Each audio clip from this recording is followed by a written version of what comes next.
เริ่มเข้าที่เข้าทางแล้วพี่น้องเดี๋ยวอยู่ครัวกินว่าลงไปนี่คือเนาะทีมงานสร้างครับซองเท่าหิวซองก็คือปวดใส่ปึ๊บตัวนี้ลงไป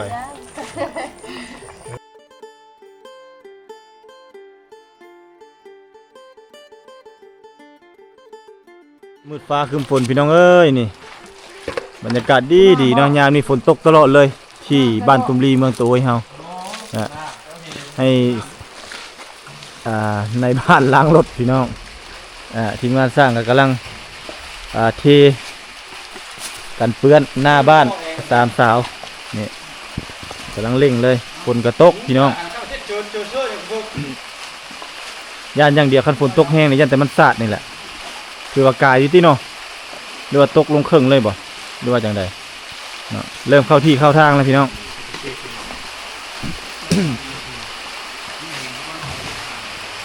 เริ่มเข้าที่เข้าทางคือว่าสายคาเนาะโอ้สายคาพอดีกายพี่น้องกายองโน่นี่เรียบร้อยแล้วพี่น้องมาเนี่ยกันเปื้อนด้านข้างด้านหน้าเนาะทั้งสองข้างนี่เป็นชุดผู้เลื่อยทันนี้ก็ได้ข้างด้านหน้ากดชุด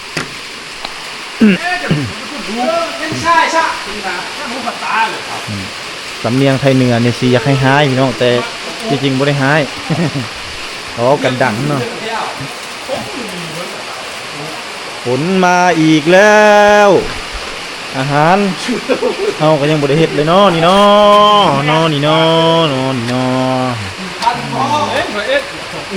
ยังบ่อันนั้นอยู่เนาะทางนั้นเนาะน้ำลายพ่นบ่จักเนาะแก้วตาบ่ใช่น้ำลายบ่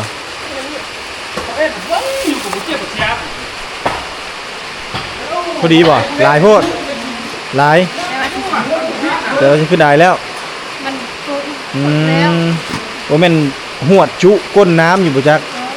บ่ตรงเนาะอดเอาเดี๋ยวก็ได้กินข้าวเดี๋ยวก็ได้กินพี่น้องพอดีทีมงานนี่เฮ็ดแล้วเฮาก็หวดข้าวสุกเราก็ค้างหน่อไม้แป๊บนึงก็ได้กินมาโมโอมามโอมามไปไว้สังงามลายอมบานงามหลายบ่ไอ้เคยเฮ็ดนี่งามหลายเนาะใช่เคยใช่ อันนี้ได้เคยไอ้เคยตามสาวโยกเนาะอ้าวรถบรรทุกเข้าบ่ได้เนาะบัดนี้เนาะเข้าได้เนาะหน่อยนึงเนาะไปหมดน้ำไปเวทนี่เด้เ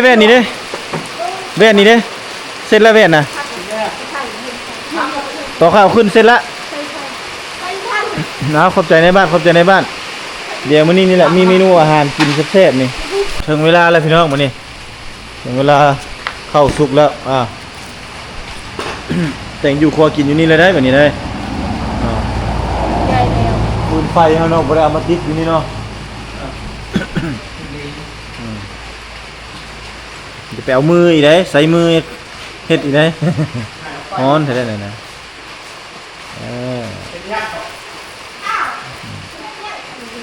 เดี๋ยวอยู่ครัวกินนี่เลยแบบนี้เนาะสะดวกสบาย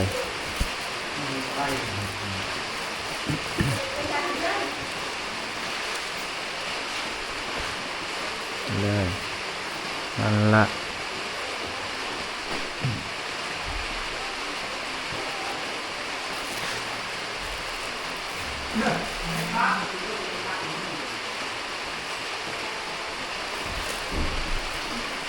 พอเท่าเป็นหิวข้าวได้เบิ่งนี่เนาะย่อนั้นให้โอเคสวัสดีข้าวฮ้อนอ้าวเป่าเลยแม่ปากกับเป่าพูดนั่นแหละยันน้ำลายฟงใส่โอเคได้แล้วสำนั้นแหละโอเคเฮ็ดเป็นบ่เอาเฮ็ดฮ้อนบ่ฮ้อนแห้งเลยตาลูกเฮ็ดในปั้นมุนๆมันจะเฮ็ด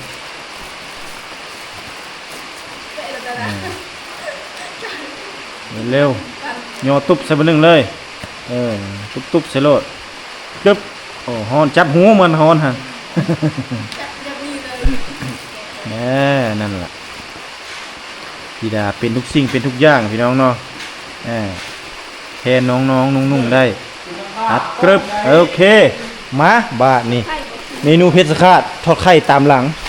เนาะเมนูเฮามื้อนี้ตื่มท่านนี่พี่ดาก้อนหนึ่งเอาแก้วตาเอาท่านตื่มใส่ก้อนหนึ่ง จะได้สิแม่ ตัวน้อยนั่นเอามาเดี๋ยวแป๊บนึงต้องอันนั้นก่อน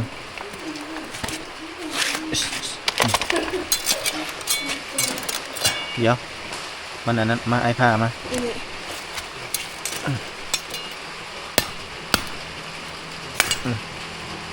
โอ้ยบ่ได้เอาใส่เลยกระเทินละเอาใส่แล้วกึบนั่นแหละโอเคโอ้ให้ธิดาดิเป็นคนหม้อเนาะคนคั่วอันนี้ก็คือเขาคั่วให้ปลามันสุกกับว่าแม่นเนาะหรือว่าให้ปลามันบ่ข้าวเนาะเวลาเขาแกงมันจังแซ่บเนาะแล้วเนาะปลาเอาพี่น้อง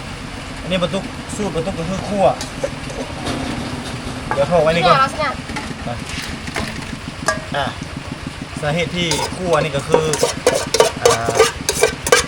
อยากให้ปลามันบ่มีรสชาติข้าวหลังจากนั้นเนาะหน่อไม้เอาลงเลยโอ้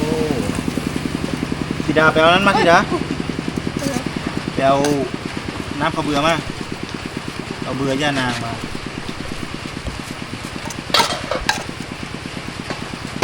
เมนูนี้สิเป็นเมนูที่แซ่บที่สุดเอาลงมาเลยเนาะ ลงไปเลย หมูอ่ะสิเป็นยังไงนั่นเอง ต้องเสียบก่อน เมนูเฮาเลยเดี๋ยวคนหนึ่งมาพออยู่พี่คนหนึ่ง ฝากกันจะไม่มีแต่กลับเอา โอเคเอาน้ำคั่วไว้เป็นสามหม้อคั่วไว้โอเคนี่เนาะว่าลงไปนี่คือสูตร สุดเด็ด เอาตุ๊กฟังเพลงไปคั่วโคกเอาน้ำยานางมาเติมมันนี่เอามาเลยน้ำยานาง น้ำจะดังทรงๆ นี่ทำมาเบิ่งใกล้ๆในบ้านนี่ นี่จ้ะเป็นจบ เนี่ย นี่คือเดี๋ยว มันตก มา ลูก แกะตัวนั้นมาเลยแกะเลยมันนั่นแหละเอามาใส่มันได้เลยจับก่อนตัวนี้เขาล้างนะครับตัวโอเคมาตัวนี้คือเขาเจ้าโตงเรียบร้อยเนาะเดี๋ยวมันกินดิเติมลงไปพี่น้อง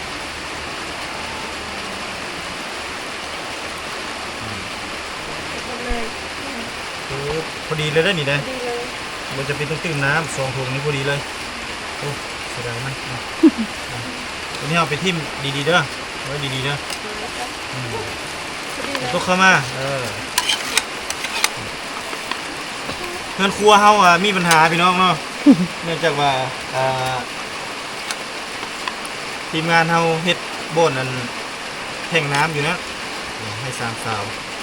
เลยตรงในย้ายเฮาเลยได้มาเฮ็ดแต่งอยู่ครัวกินอยู่ข้างเฮือนแต่ก็บ่ได้เปื้อนเนาะพี่น้องเพราะว่าถ้าเฮารักษาความสะอาดช่วยกันเดี๋ยวน้ำมาล้างมือไงน้ำมาโอเค เฮ็ดยังใช่ไหม ฮะ โอ้ยระเบิดระเบิดเอาทำเฮ็ดอันนี้ มียัง เดี๋ยวก่อน บ่ปิดเลยบ่ต้องปิดมันเลยเอาเสื้อเดี๋ยวลูกโดดลงก่อนลงมา รถมินโคถ้าโดนแล้วเท่ากัน เบิ่งใกล้ๆด้วยในบ้านเป็นตะกินอยู่บนนะเข้ามาใกล้ๆนี่ พอดีไหม มาหยิบมาเลยพักสังเองตุ๊บท้ายบุญเห็นเอาลงตัวนี้เลย แต่มันชุกนะฮะ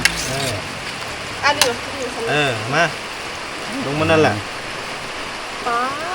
เดี๋ยว เป็นตาแซ่บ ก็สิหลายเนาะ โบราณเดี๋ยวนะ บ่หลายบ่ เดี๋ยวเอากำลังดูเป็นตาแซ่บเลยค่ะ เดี๋ยวเฮ็ด ใส่เบิร์ด หลายเมนูเนาะ ยอดเลยกินมีแห้งขนาดกิน นี่เฮ็ดขนาดบ่ในบ้านเอาถ่ายให้เห็นหมดนี่ในบ้านเลยยุงกองขึ้น ตน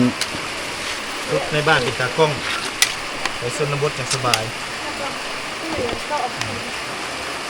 น้ำตัว ลูกโดดคือน้อยเถอะเนาะเอามาใส่ลูกโดดนะ ล้างร้อน ล้างลูกโดดมานี่เอาผูนี่ล้างกันเพราะว่าหลายคนนี่ต้องการลูกโดดได้นี่เบิ่งมันสภาพ ซัมนี่พอใส่เบิร์ด มาล้างมาโลดนี่นั่นแหละโอเค อยาก มา เสียสายตาโดนลายตัว เอาน้ำมาหน่อยหนึงน้ำหลายน้ำน้อยคนเอาลงเลยโอเคพอได้ เป็นโม ยังปลาดุกดีได้เนาะ โอ้เลยนะทองยังบอกยังกินข้าวกินลายลงนี้ ได้กินหลายเลยแมันบ่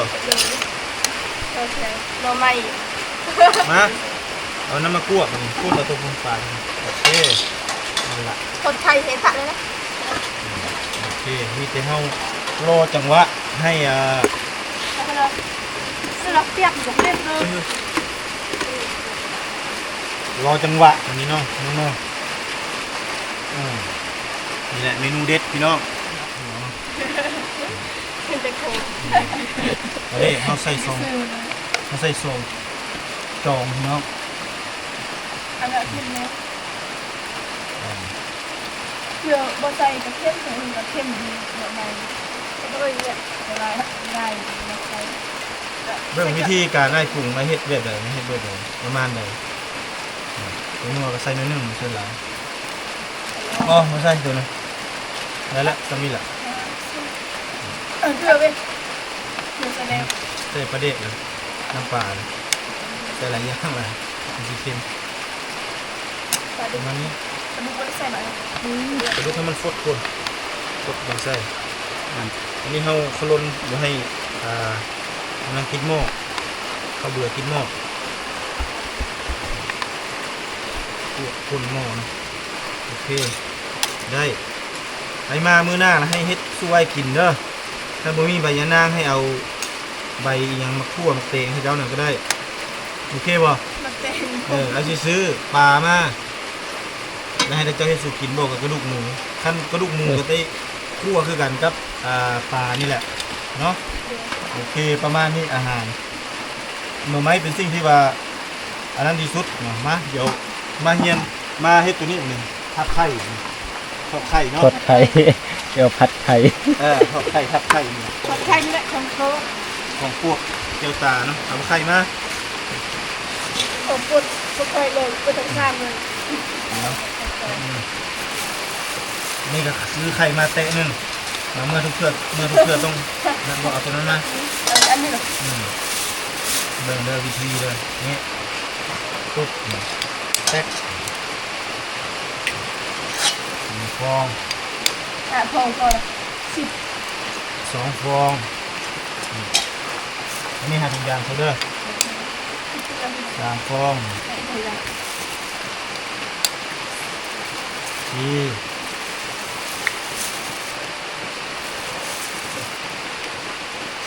สดเลยยังมี ประมาณ6เนาะเอาประมาณ6เดี๋ยวมันหักบ่ได้หม้อกระทะใส่6หน่วยพอประมาณนี้แล้วเติมด้วยขนอ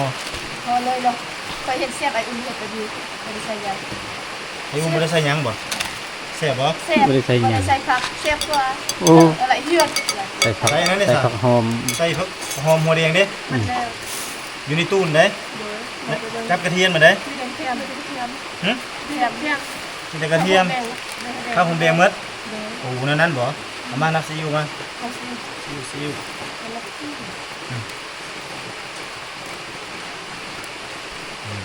ตึ๊ดลงไปเอาน้ำปลานิดนึงตึ๊บอ๋อ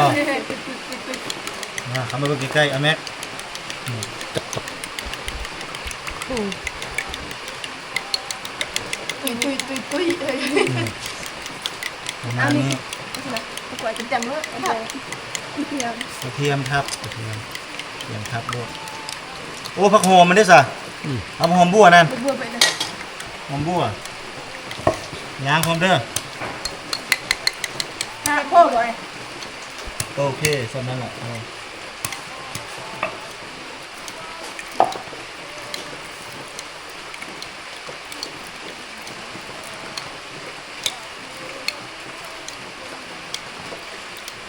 คือว่าได้กินอาหารดีมีสีมีสันเนาะเจ้าเนาะเดี๋ยวนี้เนาะ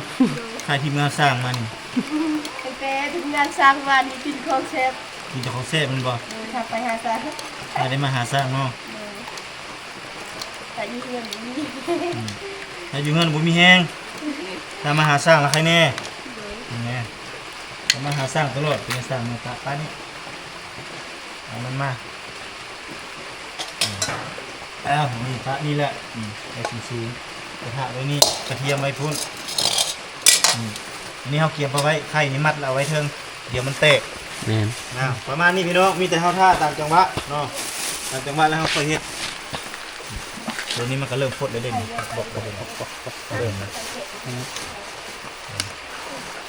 เริ่มจะได้กินแล้วตัวนี้ ปลาต้องใส่บ่ ใส่ให้มันครบคักๆก่อนครบคักๆต้องใส่ปลาเด้มันจะแซ่บประมาณนี้ก็จะเต็มหม้ออาหารนี่เป็นยังเขาเฮ็ดกิน1คนหลายพี่น้องเอ้ยเนาะทีมงานสร้างเฮา ซองเขาหิว ซองก็คือสาวๆไม่ได้กินข้าวหรอวะไม่ได้กินข้าวเที่ยงเนาะ กินนี่เกิดจะมีอาหาร มีอาหารเนาะ อดเลยกินเลย ถ้าไอ้ตุ๊กบ่มามันนี่ก็คือสิบ่ได้กินอาหารอีกเลยเนาะ จะได้กินอาหารเสร็จแล้ว จับไปเอาไว้นี่แหละพี่น้องอันนี้คืออาหารสูตรเด็ดและยังมีตัวนึงอีกเนาะก็คือผักขะแยงอุ้ยตัวนั้นแหละตบท้ายสุดยอดเลยประมาณนี้พี่น้อง เตะ2บาทบ่ลุก ยัง เนาะ เขาว่าผักดัดปลูกอยู่หลังบ้านนั่นเด้ ไปอีตู้นะ โดย ทางนางตู้นะเอามาใส่นี่ โดยบ่ใส่ บ่เขามีผักสะแงงเหรอเด้หอมเหมือนกันเอาปลามาลุ่มก่อนเสื่องไว้ก่อน นี่เขาเห็นเนาะ คนที่อยากกินหอมน้ำลายเกินน้ำลายตลอด ทำอะไรตลอดบ่เลือดตลอดบ่ แบบนั้นกัดหนึ่งเห็นมันแซ่บเลย คุณจะกินบ่ เป็นตะกินแหง เห็นมันบ่สามสาวนี่ เห็นเบิด เห็นมันเนาะนี่เอามีแต่ทำมันฟดนี่บกเลยครับ บอก ซีมเบิ่งว่ารสชาติจังไดรับรองเลยบ่ตุกปรุงเพื่อเดียวกินได้เนาะต่อไปก็มีแต่เมนูสามสาวเพิ่นสิทอดไข่ขะแยงตัวนี้เนาะเป็นเมนูตบท้ายเข้ามาเบิ่งใกล้ๆก่อนเปิดฝาหม้อให้มันบกๆๆโลดโอเค อะไรนะ นี่เห็นบ่สุดยอดเลย โดนมาไว้ เอาตัว ใส่ ปึ๊บตัวนี้ลงไปเฮ้ย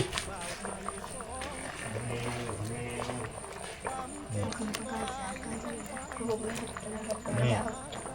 เรียบร้อยพี่น้องเมนูผักขะแยงกวบกึบอัดกับกินหอมไว้เรียบร้อยนี่จะ เลย ปรุงแล้ว โป่ง ปิ๊กๆออกก่อน กระกินโฟม เออ เอาเฮ็ด กดไข่ต่อ อุ้ยอีกโลได้ปันกันไว้ได้ อ้าวเมนูถัดไปเมนูต่อไปพี่น้องทอดไข่แพง ลงเป่าเอาเนาะ ให้มันนั้นก่อนเอาอยู่ตรงนี้ก็ได้เอามาแกะเดี๋ยวเขาลนแกะหรอปะ โดย ยังอย่าง โอ้ย นั้นนี่เขาอยากให้น้ำมันมันอันนั้นเนาะนี่จังซี่ โคสำนักก็ให้ เย้ อยากมีปันปันที่ เอา ไปเฮ็ดเงินเนี่ย กระเทียมมากระเทียมมาลงเลยเอาลงไปเนี่ย นี่กระซ่านกันตาพักซ่านเลยนะไปรัก ทองน้ำ ทา ออก เด้ ได้ อทาเด้อ ให้สองสาวเฮ็ด เฮ็ดแล้วเราก็เฮ็ดเอง สอนเมนูให้ เป็นแล้ว ลองเบิ่งต้องเอาไข่ต้องเอานี่เลย แล้วอันนั่นก็ ได้ สดอีกเนาะ จะสอนอะไร เพื่อให้มันอันนั้นเด้ น้ำมันมันอยู่เทิงเวลาเฮาไข่มัน ไข่ ให้ ซ้ำ สูง เปล่าก็อายอีก ฮะ อดใจเอาไว้ นี่ประมาณนี้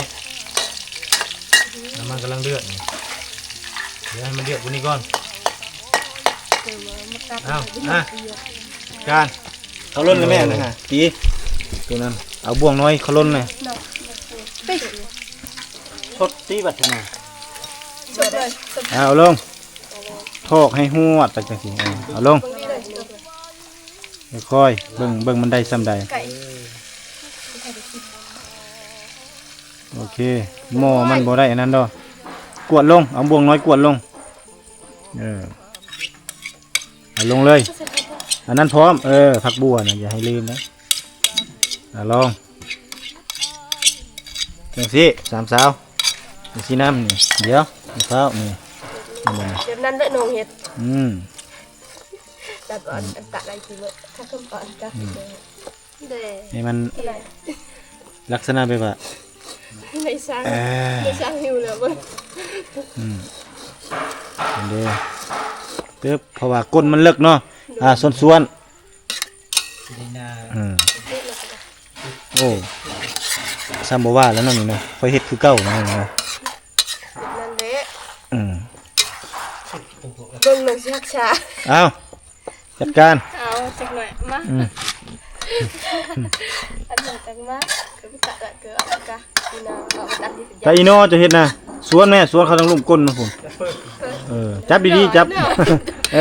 ตับมากเกินตา อันนี้มันไข่ลายโพเด้นี่ปกติไข่บ่ได้ลายปานนี้นั่งลงนั่งนรถน่ะเป๊ะมันน่ะนั่งลงเขาเจ้าก็ ตีนาทีเด้อซะแล้วเกิดตะให้ลิเอาตะเลย เอานั่งลงไข่สิเป็นตะกินมันลง มาตีหน่อยดิดีเลยอย่า มันยั ตั ง ด เท่านั้นน่ะเฮ็ดเงี้ยงๆอีนี่แม่เฮ็ดคือเก่าไอ้เฮ็ดนี่ น้ำมันตั้งเฮ้ยเฮ้ยเด็กหน่อยมูอันไหนหยุดเด็กหน่อยมูเด็กปูเด็ก โอ้ย กันเร็ว ปันลงตาจิ๋วมาให้ได้สิทอดไข่ปันลงตาจิ๋วสิได้นี่ ทายบ่ทายน้องเฮ็ดเป็น มันเป็นยังสิบ่เป็น ก็ว่าเป็นเนาะบ่แตกบ่แตกก็ว่าเคยเฮ็ดตอนน่ะไอ้บ่ว่า ไข่มันน้อยติตอนนั้น บ่ไล่กว่านี้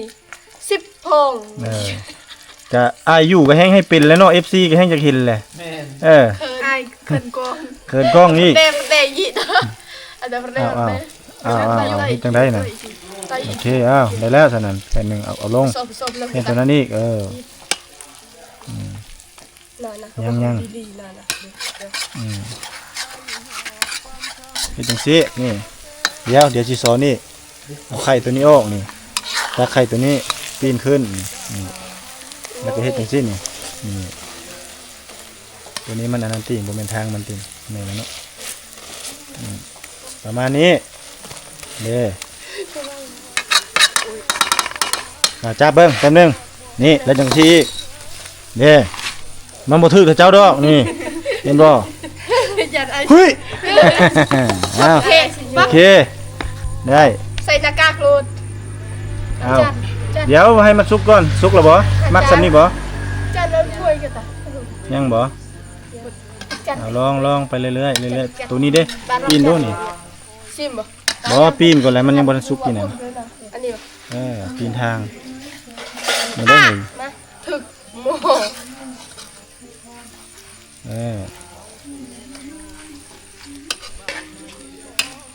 ได้ไหมสุกแล้วบ่เบิ่งปีนขึ้นมึงดูทางน่ะบ่ไงเบิ่งก็ได้ไงเบิ่งซื่อๆก็ได้บ่ปีนก็ได้สุกบ่ทางนี้ได้แล้วได้แล้วก็โอเคปรุงเลยไปเข้าข้างใน ปานไหนมึง เนาะเพื่อจะได้กินไข่พี่น้องเอ้ยสำนีก็ถือว่าพลาดแล้วปล่อยเฮียนไปเฮียนหูไปโอเคมีจานนึง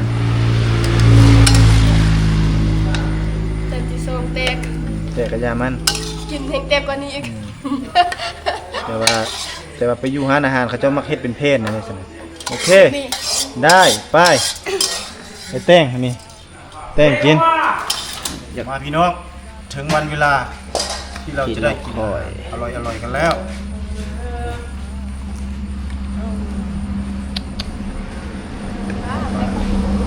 กินเพลง โน่ โดดของงานมาดิแต่บัวเดี๋ยวงานนี้เราไม่ชี้เลย น้ำก่อน ไอ้ถ้วยนี่ไง อะไร ถ้วยนี่สองถ้วย โอเคอย่าให้เหี้ยเด้อสองเบื้องจัดจังสิไป ก่อนเอาชนะเลย ไปเจ้าอย่าบอกมานี่ดูตันน้องเรื่อย จะนี่ ๆเอามา ได้ละ คนหลายบ่หลายสามถ้วยบ่สองถ้วยก็ได้เนาะ 3 อ่ะ ใส่ เดี๋ยว 3 แป๊บห ถ้ นึ วย งน้องธีดากำลังไปล้างถ้วยมากพี่น้องโอเคแล้วโอ้ตรงนี้บริอุ่นเลยนะบักกินไปเลย แกงปลาปะแกงยังฮะ มาสลิวสลัน เป็นไร มันสลันเกลือสลันถ้วยโอเค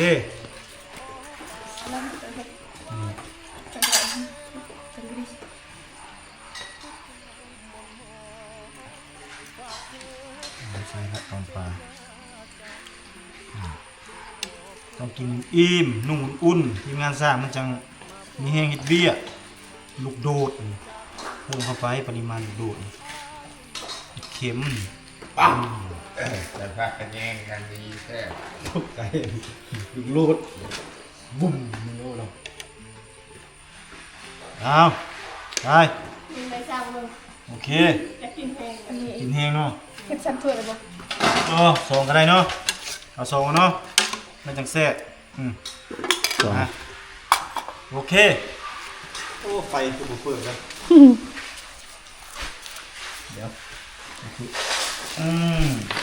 นี่แหละ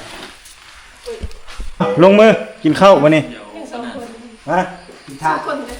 ทุกคนนะเดี๋ยวเขามากินตำหลังอาหารหลายอยู่เข้ามาพอแล้วมาท่านผู้ชมกินข้าวกินน้ำด้วยกันฝีมือ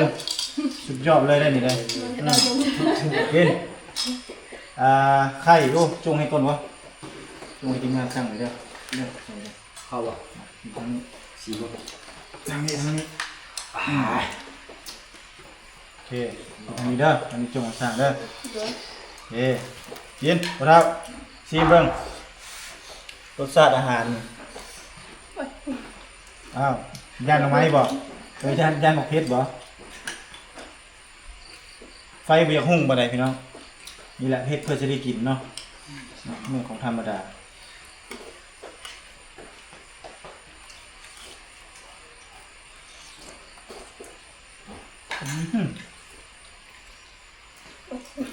อร่อยอย่าบอกใคร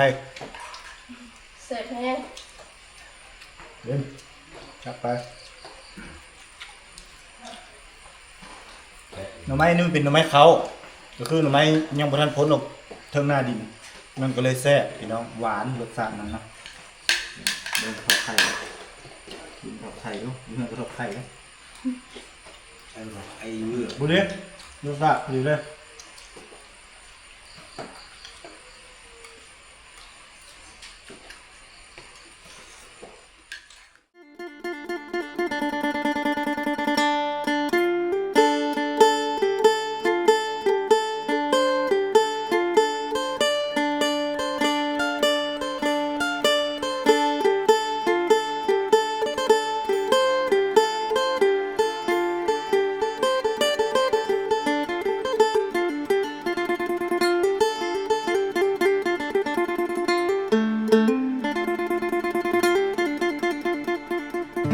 ไอหอบความช้ำมา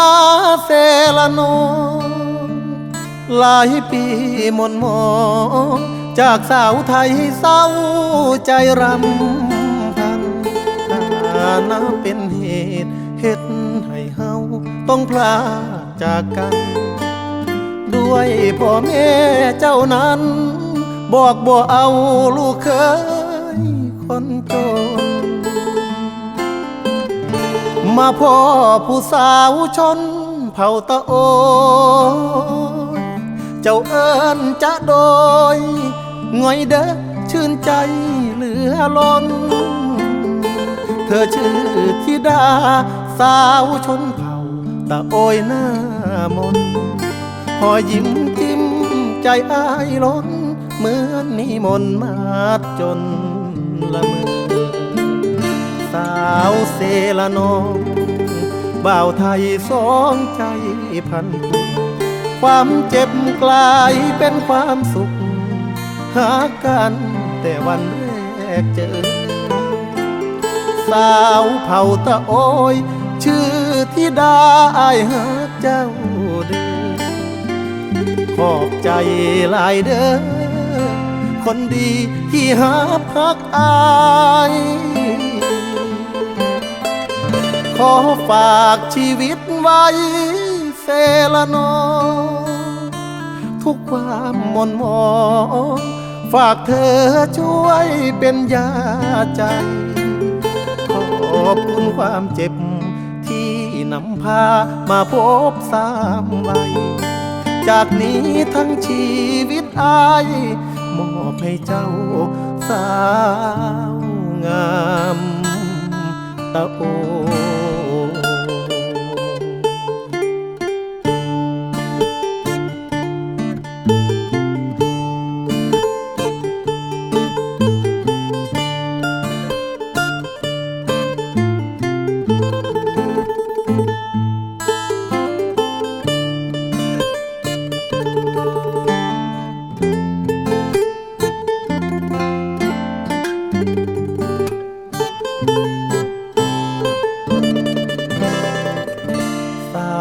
เซละนองบ่าวไทยสองใจพันผูกความเจ็บกลายเป็นความสุขหากันแต่วันแรกเจอสาวเผ่าตะโอยชื่อธิดาอายหาเจ้าเด้อขอบใจหลายเด้อคนดีที่หาพักอายขอฝากชีวิตไว้เซละนอทุกความหม่นหมองฝากเธอช่วยเป็นยาใจขอบคุณความเจ็บที่นำพามาพบสามวัยจากนี้ทั้งชีวิตอาย